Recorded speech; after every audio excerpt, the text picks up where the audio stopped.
Hey, I'd like to welcome you to another episode of Mission Matters. My name is Adam Torres, and if you'd like to apply to be a guest on the show, just head on over to missionmatters.com and click on Be Our Guest to Apply. All right, so today I have Paul Rivera on the line, and he's founder and CEO of Def-Logix. Paul, welcome to the show. Thank you, Adam.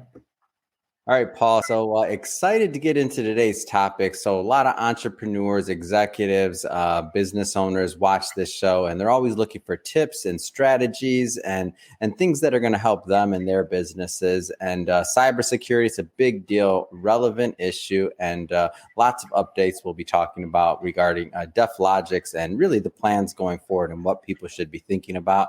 And to kick this episode off, we'll start with our Mission Matters Minute. So, Paul, we at Mission Matters, we amplify stories for entrepreneurs, executives, and experts. That's our mission. Paul, what mission matters to you? Well, my mission or our mission really is to provide, services and products to our customers. And for me, is basically doing our best to provide those services and to our customer. One of the things that, I saw a lot of early on in my career was basically sometimes I saw that things weren't being done as well as it could be, and so that's one of the things that really matters to us is providing excellent work to our customers. Fantastic. Love bringing mission-based entrepreneurs and executives on the line to really share, where their heart's at, why they do what they do, and how they're making a difference in the marketplace and in the world. So great to have you on. And maybe before we get into Def-Logix and the overall topic, which is how we secure our digital assets, let's start a little bit more with who Paul is. So tell us a little bit more about your background and really how you got started in cybersecurity. Okay. Let's see. How far back do you want to go? When was it picking up the computer? Were you one of those computer guys that were taking them apart, putting them back together? Like where'd this fascination come from? Yeah, so I always liked science when I was a kid. One of my dreams was to be an astronaut, right? Mm-hmm. So I learned a lot about, astronomy when I was younger. And however, I was a really bad student. I got left back in second grade, and I quit school when I was 15 years old. Wow. But during that time, especially when I quit school, I ended up just going to the library all the time. Wow. And so I started picking subject matter that was kind of interesting to me. Mm-hmm. And when I did that, it just kind of led me into different things like sci-fi, I read a lot of sci-fi books and then I would, I wonder how that would work. And so then I'd look into physics, right? And then I'd read about physics. And I'm like, oh, wow, how did they figure all this stuff? And then I'd learn a little bit about math, and it just led me into different areas because I was interested in this one little subject matter. Flash forward, I guess in my mid 20s or early 20s, I decided to go back to college or go to college. And then I was going to be a philosophy and history major. And and then, but again, I always tinkered with stuff. I would take little electronic things apart and, put them back together. And then, eventually I took a philosophy course in logic. And then, so I said, well, let me take a computer science course. That's an application of logic. And so when I did that, that's when I'm like, wow, this is really cool. I love programming. And then that's how I got into computer science. Wow. That's interesting to me because I feel like you had your own self-education, really. Like you took your own coursework, you did your own thing. Yeah. And it was really, I think, at least for me personally, it was more, what I was interested in. And when I'm interested in something, I really dive really deep into it. And I go down rabbit holes. Sometimes I go down rabbit holes, but when, I feel like, that's kind of like my learning style, I guess. Yeah. Me. And then eventually, once I graduated from college, I stumbled into a job doing cybersecurity software development on intrusion detection systems. and network intrusion detection systems. And then that's when I start getting into cybersecurity. So, and then from there, did different various aspects of software development and cybersecurity research, which then eventually I ended up starting a company. So I don't want to skip too far ahead in this because we will 100% talk about the boot camp and everything that you're doing to help others get into the cybersecurity field. But just on the more basic level, like what kind of things would you tell for, some individuals that might be watching this that have a natural curiosity that want to kind of pique their interest in that cybersecurity direction? Like what kind of things would you tell them? Well, I mean, there's a lot of open source online areas where they can kind of do self-learning.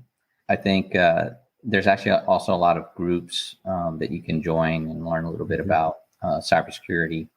One of the things that we've been doing, actually, I don't know if you want to talk about the boot camp already or not. No, go for it. Go for it. Yeah. Okay.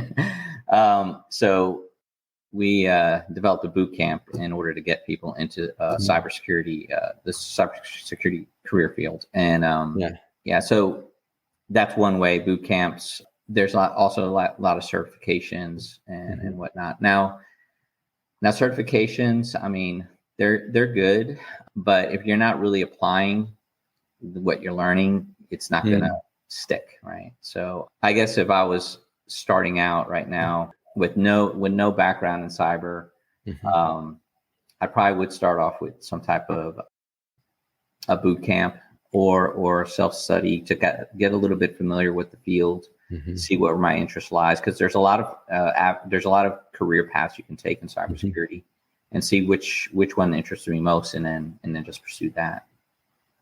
Yeah, I'm fascinated by the field, not because I'm any good at it. And my team over here, when it comes to the IT side of things or otherwise, they already know I'm terrible, but I like doing it. And I like talking about it. So it's fun there.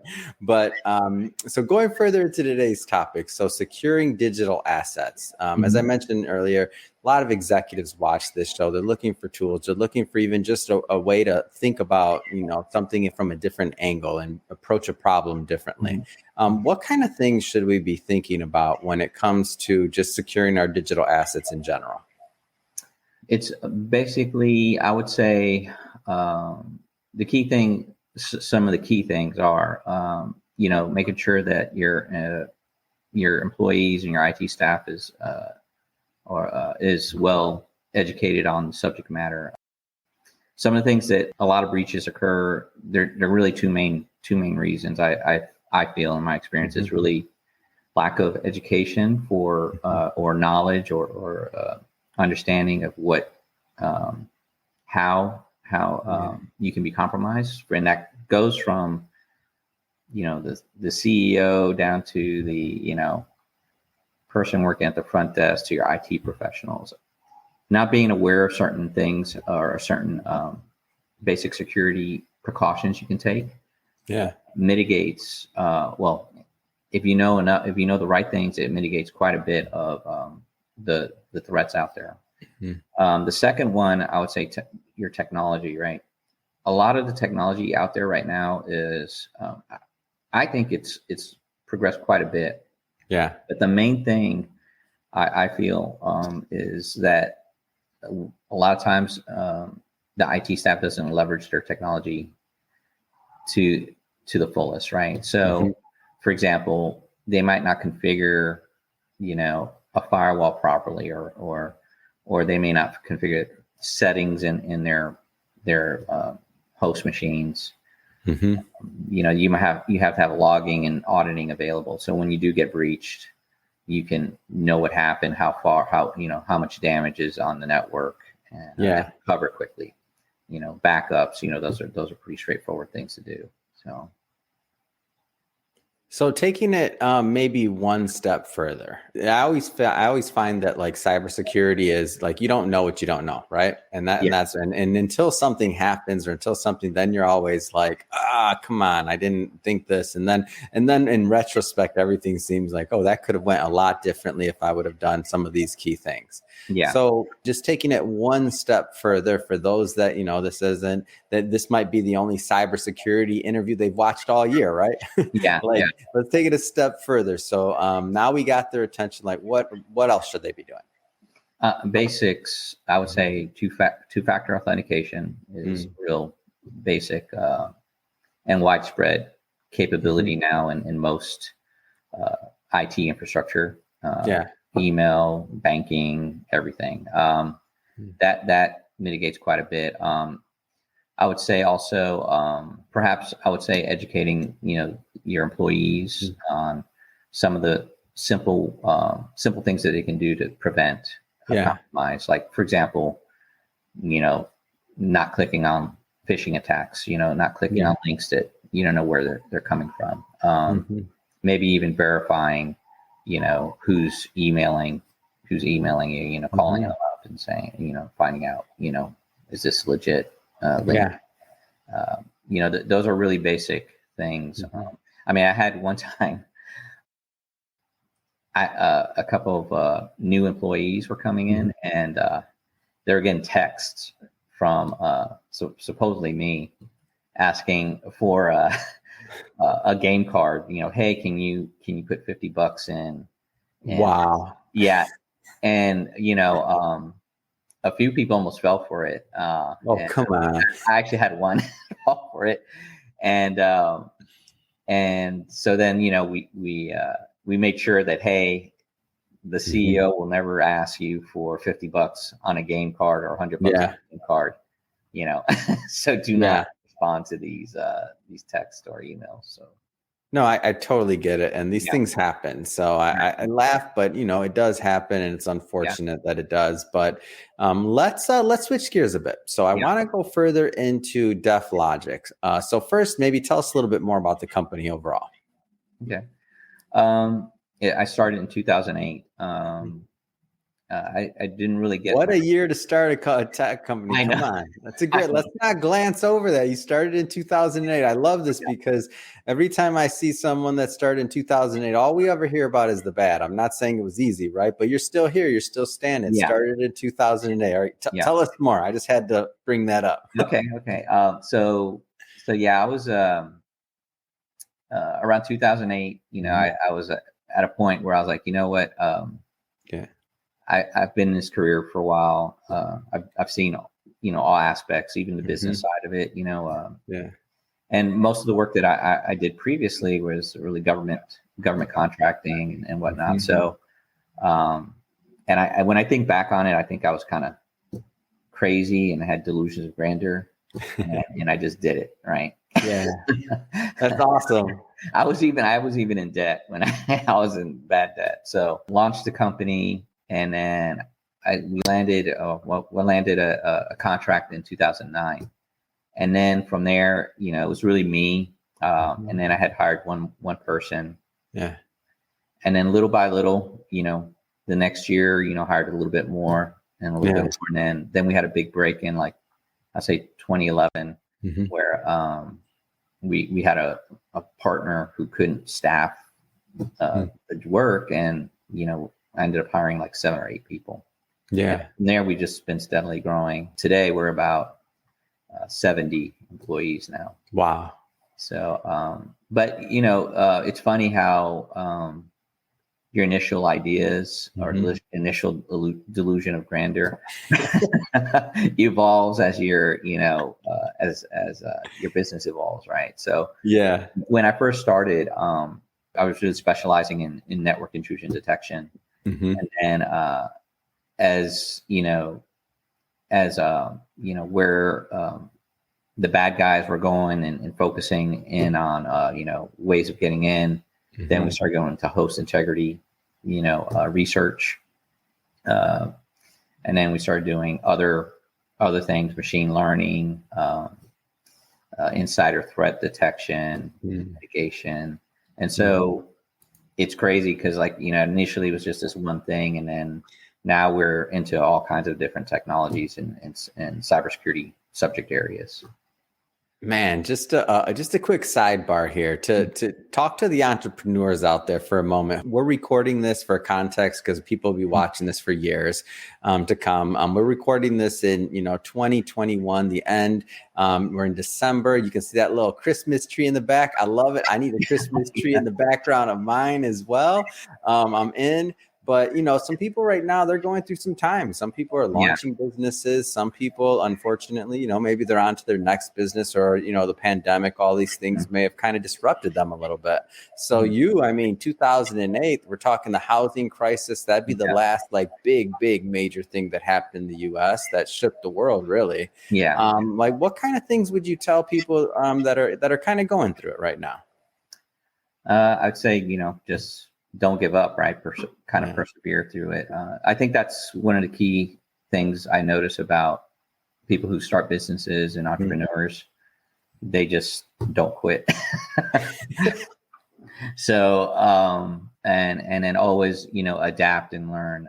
And then, sometimes you think something, a bad thing, and then it actually, sometimes it ends up being better in the long run because you explore other things that you would not have explored if it had not happened to you, right? So, and that's one of the things that I've learned quite a bit in my journey as an entrepreneur, is that, you might have some setbacks, but sometimes these setbacks make you a lot better, makes your business a lot better and more resilient. And actually, it's actually a catalyst for growth. So, man, so true, and well said. All right, I want to get into some of the products, so some of the day-to-day nuts and bolts of what you're doing over at Def-Logix. So maybe let's start with the Security Gap Manager. So tell us a little bit more about that. Okay. Well, I could kind of talk about So with the Security Gap Manager, again, going back in, I'd say in 2012, we had run this. Some work from Department of Homeland Security. Yeah. And it was for host integrity type of research. And the program basically was geared to, do research, build a product, and then create a commercial product out of it. And it was a pretty good program. And so then we developed some technology that basically, secured the host. It was called Entrap. And this other one called Shimix, which is a BIOS or UEFI based security technology. And so as we tried to commercialize, and that was a big learning curve too, the commercialization, there's a lot of things that go into it, transitioning this research technology into, something that's viable that people will buy. So there's a lot of, learning experiences doing that. And as time went on, because cybersecurity changes so quickly. Yeah. As soon as you develop a solution, 6 to 12 months later, it's obsolete, right? So it's not like you're one and done. You've built you have your silver bullet. Yeah. You're good to go. It's not like that, especially in this field. It's so fast moving. So over time, as we start growing, it kind of distracted us from doing a lot of the commercial work to get the products going. And so then about a year or two later, we start looking at, hey, let's dust this technology off and see what we can do with it. Entrap. So we did the analysis, and we're like, oof, I don't know if, this would be, there's a lot of other vendors who have similar technology now. So, now we're in a more crowded space. So then as we did more research, we started learning more about like Windows and what they put in there. And so we got to the point where, we said, how about we just leverage what Microsoft already put into their operating system? So we looked at that, and so we started looking at best practices, and we have a lot of experience securing systems because a lot of the work we do is with Department of Defense, and so we looked at what would be a midway point between, let's say, a Department of Defense computer system and what would be necessary for a business to still have enough security on their system without impacting the productivity of a business. So then we experimented and we saw like we found like a balance of security and productivity, and we made that kind of our standard. So then with the security gap manager, we basically said, okay, what we'll do is we can analyze your system, see how it measures up to the standard that we've developed, that we feel that it's a fine balance of security and productivity, and then give a ranking, to see where you're at, business or individual, and then basically apply these safeguards that your operating system has, and that's kind of like where the idea was born. So we look at the gap between what our standard is and what you currently have on your machine, and then you have the option of bringing it up to the standard that we've developed, and then maintaining that standard, and then so that's the security gap analyzer. And then the manager actually manages it. So when COVID hit and we're like, okay, well, everybody's out working at home and whatnot. So let's develop it to where, a small business or medium-sized business can monitor the remote worker security posture. So that way their systems are not compromising the IT infrastructure of the business. So and that's a big deal, especially with everybody working remote, because that happens so fast, and the shift was so fast, and some people are going back to work, some aren't, some have created some of these positions that are permanently going to be remote, and now I feel like there's been, and some different companies are at different parts of their journey, let's say with cybersecurity, but maybe some are in the very, very, they're going to watch this and this is we didn't really think that part of it out because we just had to keep the doors open, right? What you're doing for your clients, of course. So I get it. This makes sense. And that's another reason why just cybersecurity in general is just, in my opinion, more pressing than ever with the network effect of people being in so many different places now. And and then, you have potentially people working overseas, or traveling, and they may be using insecure networks, and that can open up a business for a compromise also. So I know you mentioned that you work with, you've worked with, large government agencies. Do you also work with, so businesses, is it small business, mid-sized business? Give us a little bit of a feel for, what types of industries or companies typically get the most value out of working with you and your team? Yeah, we've worked with several small and medium-sized businesses. Some of the services we've provided has been, risk analysis, vulnerability analysis. For example, we had one client where they were kind of a global company, and we had to basically look at all their vulnerability scans and then help prioritize vulnerabilities that were detected to, mitigate and apply safeguards, and gave recommendations on how to approach safeguarding against some of these vulnerabilities that they have. So that was and it was quite a bit of machines. And so we ended up, they would give us the raw scans and data. So what we ended up doing is automating it, because in our company, we have, it's really a software development shop, focus on cybersecurity research and development, product development. Yeah. And so we ended up just automating a lot of the work. And so what would take 2 or 3 days to kind of look at these reports, we ended up writing a tool that would do it in 10 minutes. So, wow. Yeah.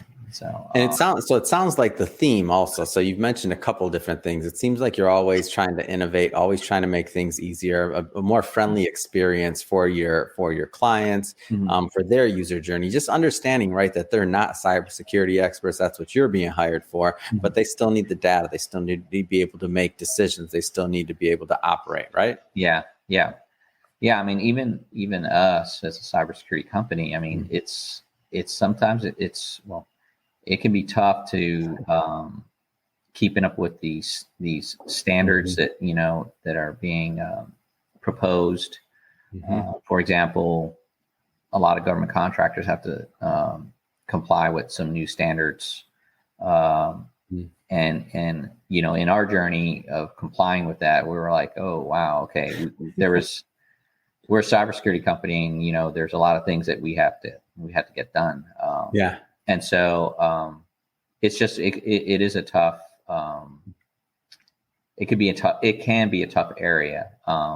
It's just getting the right having the right knowledge and expertise to kind of put everything together and secure your data and your network. So. All right. So changing focus slightly. So you mentioned it a little bit or in the beginning of the interview about this boot camp. So one of the things that just, as we've been talking, I mean, more people are working remote, more people are working international, more people are working in many different places, like cybersecurity risks they'll be going up, right? People are going to be in different areas. And the education piece just for internal employees is one thing, but for somebody that's looking to get into the industry, I had a lot of conversations with people in cybersecurity just in general. And you're the first that I've met that took that step to create a boot camp to help others get in the industry as well. So I think it's pretty innovative personally. So like, how'd that come about? How'd the boot camp idea come about? Like, tell us more about it. And it came out of frustration. That's a good one. Yeah.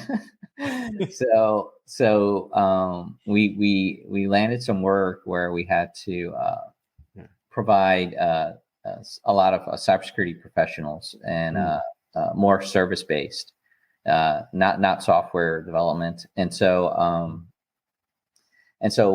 when we were interviewing, we noticed there wasn't that many, and the candidates, a lot of the candidates had very little, I guess, experience. Sometimes, they were in the right place, right time. And then when we interview them, we look for some certain types of technical aptitude. And, I mean, we didn't see it. But they were demanding extremely high salaries. Okay. And I'm like, really? You want to get paid that much and you can't do some of these things that, we need to have. And so, but it was consistent, and it was really, it's a supply issue, right? There's not enough people with the know-how on cybersecurity. So, anyone who has just a little bit of experience can demand high salaries because there's just not enough of them. Got it. So, there's a trend in the industry where they're trying to automate a lot of that also, like that cybersecurity analysis, but still, there's just not enough people in the field. So out of frustration, I'm like, you know what, let's provide a boot camp. And train people and then also train them in the ways that we would probably want to see for, for our company and for other companies that are in our similar field or similar, I guess, playground. And get people in and then, give them an opportunity to get into the field. So that's where, it was started, right? And so the idea, we had the idea for I'd say about a year or 2, 3 years maybe. And so I was talking to a trainer that I've known for many years. When I first started, we worked together at this one company back in the day. It was called Trident Data Systems. And so he was a trainer there. And so we've kind of bumped into each other over the years. And then I kind of talked to him about, I'm gonna have to start a training, some kind of training for this. And so he's like, hey, I always wanted to do something like this.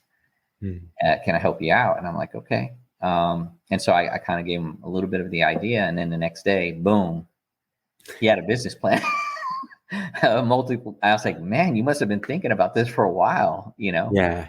So then, I think that kind of the stars aligned, and so or Rob, his name's Rob Dotson, and so Rob and I, we start talking about it, and he has like so much experience in training in this field, over 20 years, and so I was like, Yeah, it's perfect to help stand this up for us. So he joined the team and kind of was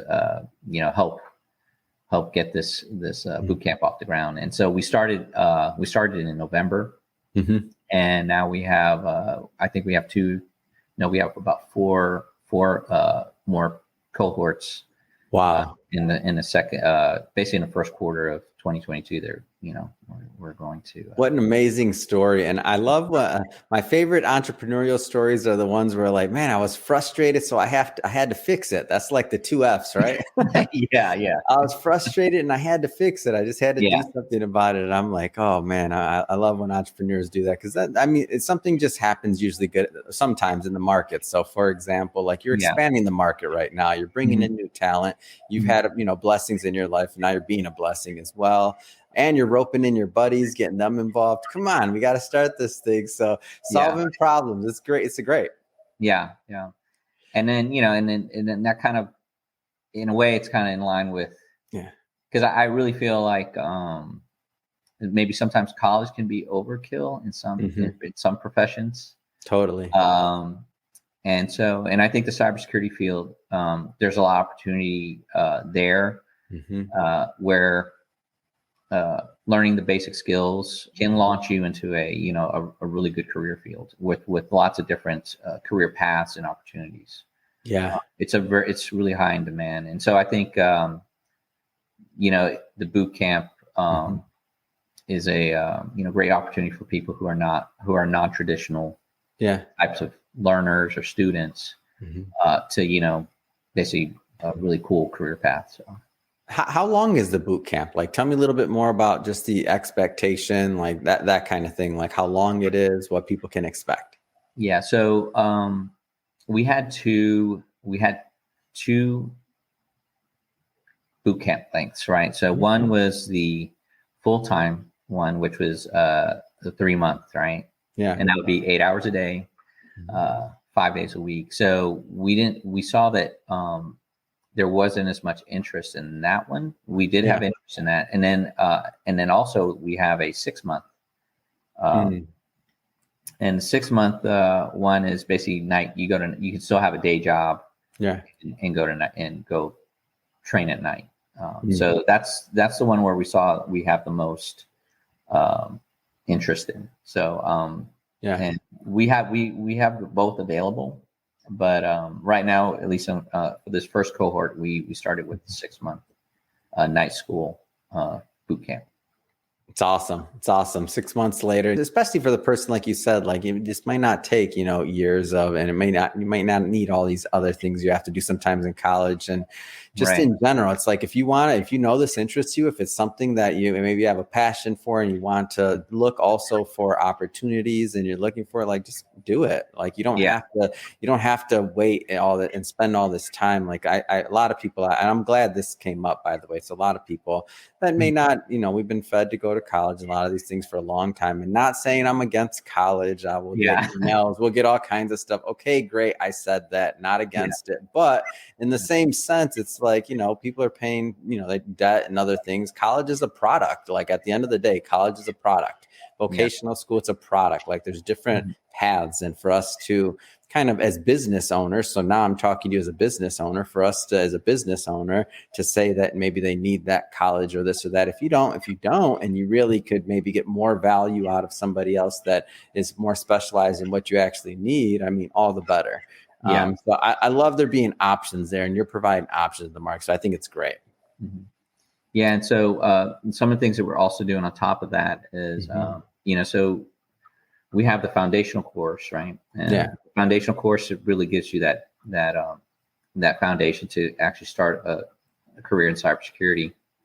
And two other things that we're developing for 2022 are some more advanced courses. One for, I guess, offensive or red team, understanding how an attacker gets into the network and building those types of skills, and blue team. So we have like 2 more advanced coursework that we're developing for those for those who want to become more subject matter experts in a particular area. So those are kind of the ones that we're looking forward to, because we'll be able to really focus in on some really cool techniques and tactics that, whether a red team or a blue team operators use in securing networks or attacking networks, right? When I say attacking, we're not trying to build hackers, but mainly operators who can actually understand how the attacker mindset in order to improve the defense of an enterprise in your network. So awesome. Well, Paul, I just have to say it's been great having you on the show today, just learning more about your background, what you're doing at Def-Logix. Obviously the boot camp, just amazing, really a pillar in the cybersecurity community. I have to ask, so what's next? I mean, what's next for you? What's next for the company? We're definitely being much more aggressive in building our commercial products and services. And some research areas that we are branching out into is a blockchain analysis and security, and cloud security and cloud management. So these are 2 major areas that we're looking into in 2022 to develop some more products and services. And on top of this, the course, the boot camp and the security gap manager. So. Fantastic. So, Paul, if somebody is watching this and they want to learn more or to connect, whether it's about obviously the business side with Def-Logix, maybe they have some needs and they want to discuss those with you and your team, or even on the boot camp side. So somebody's watching this and they're thinking about, a career change or furthering their current career in cybersecurity. I mean, what's the best way for people to follow up and to connect? You can reach us at Def-Logix.com. www.def-logix.com. And if you want to look into more information about the boot camp, cyberopsacademy.com. Those are 2 ways you can reach out to us and learn more about us. Perfect. And we'll put all that for everybody watching. We'll put all of those in the show notes, all the links, everything else. So you can just click on it and just head right on over and check out the information, then everything Paul's talking about. And for the viewers, as always, thank you for tuning in. If this is your first time with us here at Mission Matters, just so you know, we're all about sharing the stories of entrepreneurs, executives, experts. We want to know what their mission is. We want to know what gets them up early in the morning, gets them fired up to go out there and to make a difference in the world and to really add value to the marketplace and to give back. So if that's the kind of content you like, don't forget, hit that subscribe button. We have many more mission-based individuals coming on, and we don't want you to miss a thing. And Paul, really, it has been a pleasure getting to know more about you and your company. And thank you for coming on the show. All right. Thank you.